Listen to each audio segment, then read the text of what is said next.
my prayer that none of you will be absent in eternity. Isa po yan sa aking panalangin, na lahat ng nakakarinig ng aking mensahe ngayon, nawa, hindi kayo maging absent pagdating sa eternity. So, it is my prayer that God will open your eyes, open your hearts for the saving knowledge of the Lord Jesus Christ. Napakahalaga po niyan para sa akin. Alam niyo po, hindi madali yung ginagawa namin ng mga YouTuber, mananampalataya at mangangaral, kasi it doesn't matter kung may viewer ka o wala. Kasi ang tao po, hindi yan pipiliin na mensahe mo. Mas pipiliin pa niya yung mga babaeng sumasayaw na iigsi ng damit. Mas pipiliin pa niya yung nakakatawa pero ang lakas magmura. Maniwala kayo sa akin. Isa po ako sa mga witnesses dyan. Kapag ka merong nagla-live broadcast sa YouTube at ako nandoon, alam na nila, o behave kayo, nandiyan si Pastor. Nahihiya din.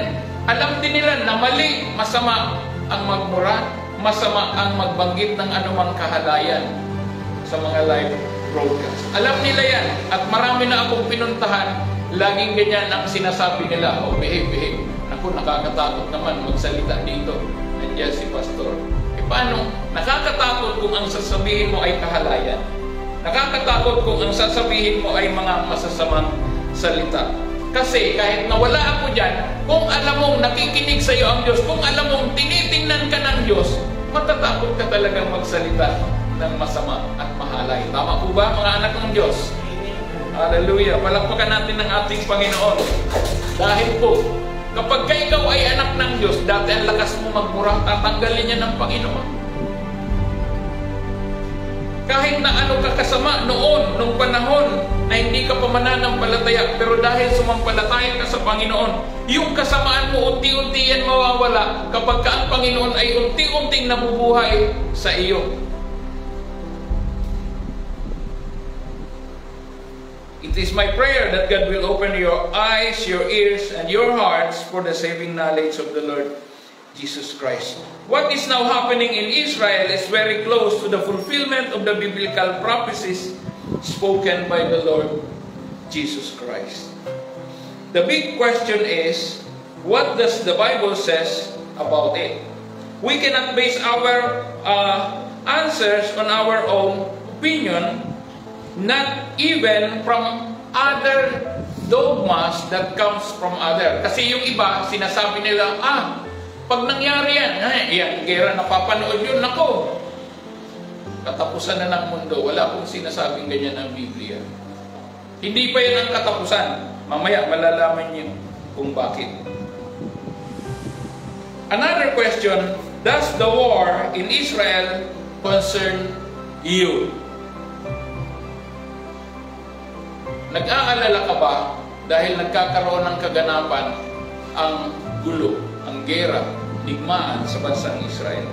Ako po ay concerned ako dahil alam ko kung ano ang mga turn of events. Sunod-sunod po yan na magkakaroon ng kaganapan. Kaya lagi akong nakabantay dyan. Binabantayan ko ang rebuilding of the third temple. Binabantayan ko ang mga exercises na ginagawa in preparation for the building of the third temple. Binabantayan ko ang gulo na nangyayari sa Gaza Strip mula pa nung una. Nakarecord yan sa aking memory.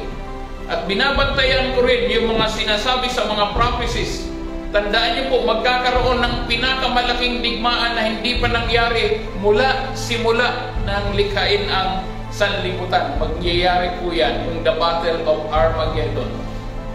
Mababasa niyo po yan, isulat niyo po, Ezekiel chapter 38, chapter 39, nakasulat po yan doon. Binasa ko yan ang paulit-ulit para lang maintindihan ko yung nangyayari. At hindi yun dapat katakutan.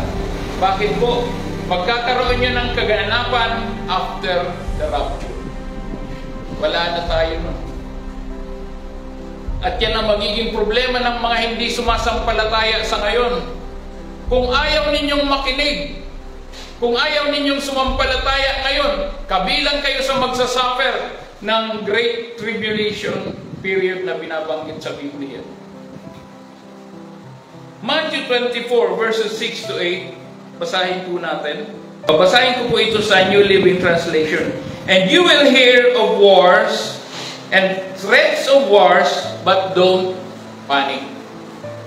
Sabi rito sa Tagalog, makakarinig kayo ng digmaan at mga balita tungkol sa digmaan, mga pagbabanta patungkol sa digmaan. Last time, nung nangyari yung Sabado, mga Hamas. Sumunod ang Hezbollah from Lebanon, nagpaputok din, nagpadala ng mga rocket sa bansang Israel, sa border nito sa bandang north. Sumunod ang Syria. So ano ang ibig sabihin nun? Sabi rito, verse 7, Matthew 24, nation will go to war against nation. Mag-aaway-away ang mga bansa laban sa kapwa bansa, kingdom against kingdom, and there will be famines and earthquakes in many parts of the world. Magiging resulta niyan ay gutom. Bakit? Kagaya nung nasa Gaza Strip, pinutol ang lahat ng sources ng tubig, kuryente, food supply. Pila ngayon ang mga tao. Kung wala kang stock, talagang pipila ka. At kung hindi ka umabot, magugutom ka. There will be famines. There will be earthquake. Kailan lang yon? Nung isang araw, nagkaroon po ng lindol sa Batangas. Naramdaman ko po yun habang ako ay nag-aaral. At nahilo ako. Mabuti. Intensity 5 lang. At maraming lugar, sa iba't ibang lugar sa mundo, nakakaranas po ng paglindol. Lahat yan ay nangyayari. Tuloy po natin ang ating pagbabasa. Verse 8, but all this is only the first of the birth pains with more to come. Ano ibig sabihin? More to come. Unang bahagi pa lang ito ng tinatawag na birth pains. Sa verse 6, ang sabi rito, do not panic, yes, these things must take place. Kinakailangan daw magkaroon ito ng kaganapan as it has been prophesied by the Lord Jesus Christ. Sa Matthew 24, it was a prophecy spoken by Jesus to the 12 disciples. Kausap dito ni Jesus ay ang 12 alagad nung sinabi niya ito, na darating ang araw. Bakit po? Pag binasa niyo sa verse 1, ito po ang tanong ng mga alagad. As Jesus was leaving the temple grounds, his disciples pointed out to him the various temple buildings. But he responded, do you see all these buildings? I tell you the truth, they will be completely demolished, not one stone will be left on top of another. Verse 3, later, Jesus sat on the Mount of Olives. His disciples came to him privately and said, tell us, when will this happen? What sign will signal your return? Ano daw ang magiging palatandaan ng iyong pagbabalik? Sabi ng mga alagad, tinatanong ng ating Panginoon. At sinabi niya dito sa verse 6, you will hear of wars and rumors of wars, but don't panic. Hindi ito dapat ikatakot. Yes, these things must take place, but the end won't follow immediately. Ano ibig sabihin nun? Di pa darating agad ang oras. Sabi sa verse 8, all this is only the first of the birth pains with more to come. So, sa inyong mga nanay, okay, makinig po kayo, ano ang ibig sabihin ng birth pains? Yan po yung nararamdaman ninyong sakit pag malapit na kayong manganak. Tama? Amen. Huwag kang sasagot kuya eh. Sa mga nanay lang po ito. Okay. Mga lalaki, wala tayong ganyan. Sila po ang nakakaalam yan. Ako hindi ko alam eksakto ang pakiramdam ng isang nanay na manganganak. At kapag kayo ay manganganak, ang sabi dito, birth pains. Isipin nyo, si Jesus ang nagsabi niyan. At hindi nyo pwedeng sabihin, lalaki yun eh. Paano niya alam? Siya po ay 100% human, but 100% God. He knows everything. Amen? So sabi niya, this is only part or first part of the birth pains. Ang birth pains na tinatawag, nagsimula yan and it increases. Tama? Dumadami. Tama po mga nanay? At habang ito ay dumadami, nagiging intensive. Lalong sumasakit. Tama? Hindi ko naramdaman kasi yan. Kaya tinatanong ko. Yun po yung tinatawag na birth pains. Sinabi yan ng ating Panginoon. Birth pains and more to come. So this is not the time that the believer should panic. Hindi bagay sa iyo bilang mananampalataya ang nagpapanik at natatakot sa mga nangyayaring kaganapan kagaya ng nangyayari sa Israel.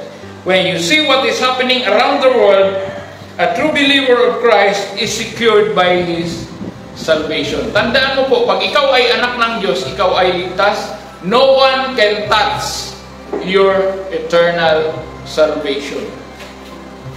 Because even this war and other signs of the times taking its place, it cannot touch eternal destiny na meron ang isang mananampalataya. It can only touch what is temporary, meaning the physical body. So remember what the Lord Jesus, as His reminder to all of us. Matthew 10 verse 28.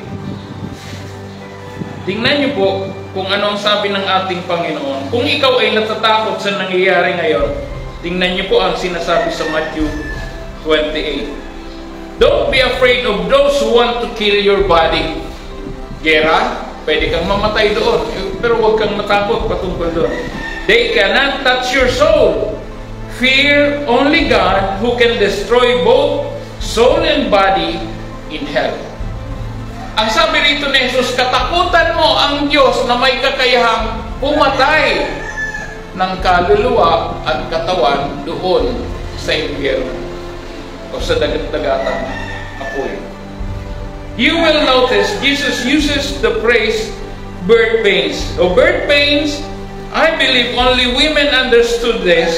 Birth pain, as what Jesus said, this means that as it increased in number, it also increased in intensity. Habang nalalapit ang pagsilang ng isang sanggol, at kung inyo pong bibigyan ng pansin ang nangyayari ngayon, it has now increased in number, and therefore it also increases in its intensity. Di nyo ba napapansin, buong mundo nabubulabo? Pero doon sa mga hindi tinatamaan ng kanilang lugar ng mga pagsabog, marami po sa ngayon, hindi alam ang nangyayari, walang pakialam sa nangyayari. Bakit? Hindi naman sila mananampalataya eh. Kaya karamihan sa mga hindi mananampalataya, wala silang alam patungkol sa kaganapan ngayon. Pero this is much of importance, lalo sa ating mga anak ng Diyos. So, as you listen for today's message, try to imagine as if Jesus is personally talking to you about the signs of the times, about what is happening today. How many of you here believe that the Bible is the written word of Christ? Sino po naniniwala ng salita ng Diyos or ang Biblia ay the written word of Christ? It is. And definitely, it is an absolute truth. The ongoing war in Israel and in the Middle East is a signpost. Ano ibig sabihin ng signpost? Palatandaan. It shows us direction. Pag sinabing signpost, nabasa mo dyan, may nakalagay na arrow. It says, going to Rizal, going to Antipolo, going to whatever direction written in that signpost. So the ongoing war in Israel and in the Middle East is a signpost that we are getting closer and closer towards the end. Wars and rumors of wars, including that of Israel, so when the number and intensity increases, that means that the prophetic words of Christ indicates that something significant is about to happen. Merong isang significant event na mangyayari kasunod ng kaganapan sa bansang Israel. Ano ang sabi ng Prime Minister Benjamin Netanyahu? We will change the world. Magkakaroon po ng pagbabago. Bago pa naganap ang gera, ang paglusog, ang pag-atake ng Hamas. Mayroon na siyang plano at kung inyong papakinggan na sa YouTube, sinabi niya September 22, we have a plan. At ang planong yan ay upang magkaroon ng kapayapaan. Isang prophetic word kung tutuusin. Bakit?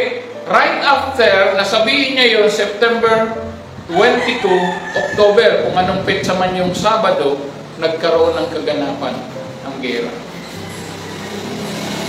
Agad-agad, yung pag-atake, 5,000 rockets, at agad-agad na pag-retaliate, paghigante ng bansang Israel, at kahapon, the first day of paglusob nila sa Gaza. Kaya nagpalipad sila ng maraming warning, nakasulat sa papel, within 24 hours, lahat ng residente sa lugar na yan, kailangan kayong umalis whether you like it or not. Dahil yan ay papatagin para maubos ang lahat ng Hamas.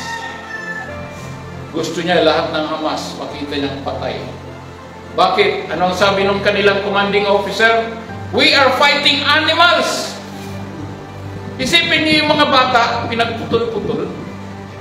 Isipin niyo yung mga bata, mga kababaihan, ginagahasa, pinapatay. Isipin mo, 3 sa kababayan natin na matay doon. Habang binabantayan yung kanyang alaga. Kung ikaw ka mag-anak, nung namatay na yun na Pilipino, anong gagawin mo? Matutuwa ka ba? Hatred. Bakit? Parang, sabi nga ni Prime Minister Benjamin Netanyahu, even the ISIS has never done all these things that these people has done to Israel. Grabe. Noon, ang napapanood ko dyan, yung bigla na lang sasaksakin nila yung mga Israelita para patayin. Dahil noong una pa, gusto talaga nilang burahin ang bansang Israel, ang mga Jews, ang mga Jewish people. Grabe. Kaya inuulit ko po, ang nangyayaring digmaan ngayon sa Middle East is not telling us that this is or that this will be the end, but it is an increase in the number and intensity, and it is a signpost that we are getting closer and closer to the end. This is like an alarm clock ticking, letting you know that the sign of what has been prophesied is getting closer and closer. Conflict in the Middle East and the existence of Israel. So, gusto nila na magkaroon ito ng ceasefire, sabi nung iba. Paano ka magkakaroon ng ceasefire? Pinaidol ka nga bigla kang pinaliparan ng 5,000 rockets, tapos hihingi ka ngayon ng ceasefire. So, yung conflict noon, mula pa nung mag-exist ang Israel, whether with the Egyptians, nung panahon ni na Joseph, nasa Egypt sila, anong ginawa sa kanila?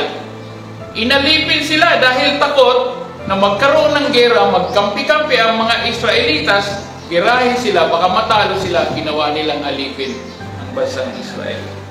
The Amorites, the Philistines, the Assyrians, the Babylonians, Persians, the Romans, during the time of Jesus, that the nation of Israel since its existence has always been persecuted because Satan hates the prophetic agenda of God. God's prophetic promise revolves around the Jewish people. Kung inyo pong naaalala, ipinalabas dito sa Pilipinas yung Schindler's List. Alam niyo po ba yan? Yun po yung Holocaust, yung genocide, kung paanong gustong i-eradicate ng Nazis Germany ang lahat ng mga Hudyo doon sa Europe.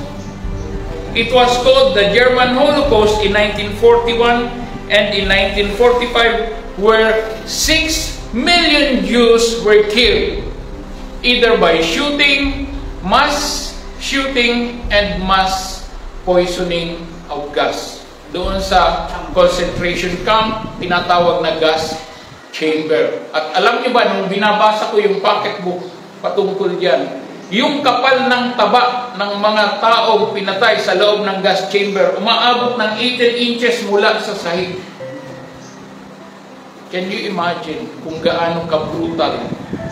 At may imagine nyo na yung hukay na pinahukay mismo sa mga Israel, sa mga Jewish people, Jewish citizens, sila pa ang pinaghukay, pinatapat sila doon ng nakatalikod at minamachine gun sila. Sabay-sabay, para diretso bagsak sa hukay. Tingnan nyo kung gaano kalupit ang nangyari noon. Just to eradicate the Jewish people. 2013, nabasa ko sa isang magazine noon, sa Times Magazine, ang sabi ng Iran, panahon pa ni Ayatollah Khomeini, we will erase Israel from the map of the world. Buburahin namin sa mapa ang bansang Israel. That was a threat. At yun ang kanilang wino-work out mula pa noon. The German Holocaust took place in killing those 6 million Jews. At itong nangyari ngayon, this was the biggest massacre or slaughter na ginawa ng Hamas after the Holocaust. And that signs of times are taking place now. Now, the most important thing in this na gusto kong ulitin sa inyo ay start living a life that is ready to meet the Lord. Any moment that it happens, magkakaroon ng kaganapan ang lahat ng ito dahil po sinabi ng ating Panginoon. Amen? Hindi ako magpapakahaba ngayon dahil gusto kong paglimi-limian natin ang mensahe. Napakaseryoso po nangyayari sa bansang Israel ngayon.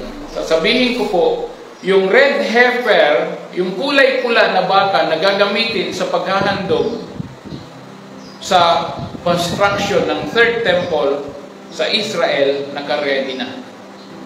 Lugar na lang ang kulang. Nagkaroon na rin sila ng mga rehearsal, lahat ng mga gamit na ginto, nakahanda na, gagamitin doon sa third temple. Napakalapit na po ng kaganapan. Ngayon, kung ikaw ay Kristiyano, ngayon kung ikaw ay mananampalataya, tandaan mo po, hindi magtatagal, magkakaroon nito ng kaganapan. Hihintayin mo ba na madaanan mo ang tinatawag na Great Tribulation period. And that will take place right after the rapture. Ang rapture of the church, nakalagay po yan sa 1 Thessalonians chapter 4, verses 16 and 17, 1 Corinthians chapter 15, verses 51 and 52, nakalagay po dyan, that in a twinkling of an eye, magkakaroon ng rapture. At ang sabi doon, magkakaroon ng trumpet sound, maririnig ng lahat ng tenga. Hindi po yan pa isa-isa, meron nang nangyayari doon. Wala pong ganoon. Sabay-sabay na magkakaroon niya ng kaganapan. Basahin niyo po sa 2 Thessalonians chapter 1, chapter 2, nakalagay din po yan doon. Hindi ko na babasahin lahat yan dahil mahaba, napakahaba. Pero gusto kong maintindihan natin na bilang mga Kristiyano, ang sabi rito po sa Revelation chapter 1, verse 3.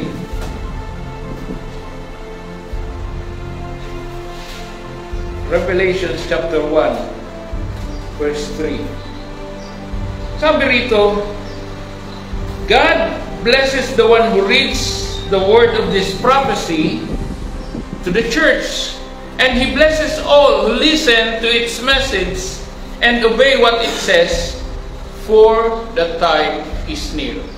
Sa Tagalog, mapalad daw ang mga nagbabasa ng salita ng hula ng aklat na ito At kayo po ay pagpapalain ng Diyos kung kayo ay nakikinig at isinasakatuparan ang nakasulat sa aklat na ito, sapagkat malapit na ang kapanahunan. Tinutukoy po dyan yung end times, yung katapusan, yung muling pagparito ng Panginoon. Basahin niyo po yung sabi ko kanina, Ezekiel 38 and 39. Yung po yung tinatawag na Battle of Armageddon. Nakalagay po doon yung Gog and Magog. Yung lulusob ang 2 million soldiers in full battle gear, lulusubin ang bansang Israel, na halos mapupuno ito ng kanilang presensya. At alam niyo po ang mangyayari, parang dinala lang sila doon ng Panginoon, at pagkatapos sila mismo ang magpapatayan, mauupo sila, at ang Israel ay mananatili. At ang sabi ng Panginoon, so that all the people will know that I am the Lord. Amen? Palakpakan nga natin ang Panginoon. Kaya nga po, ang ating pag-asa ay wala sa kanino man, wala sa tao, wala sa Pangulo, wala sa sino mang leader ng bansang ito, nasa ating Panginoon lamang. Amen? Tayo pong lahat ay tumayo at tayo ay magtatapos sa panalangin. Dakilang Diyos, sa umagang ito, salamat po sa mga anak mo na naandito, sa mga nakikinig sa aming live broadcast. Dalangin po, Panginoon, na sila man ay hipuin mo ang kanilang puso. Mangusap ka sa kanila, Panginoon. Touch them, touch their hearts. Father, I pray for your salvation to be theirs also as we pray. Salamat po, dakilang Diyos. Tulungan mo kami na maging handa sa muling pagparito mo. At ito ang aming dalangin sa iyo, Ama, sa tanging pangalan ni Jesus. Lahat po ay magsabi ng Amen. Palakpakan natin ang ating Panginoon.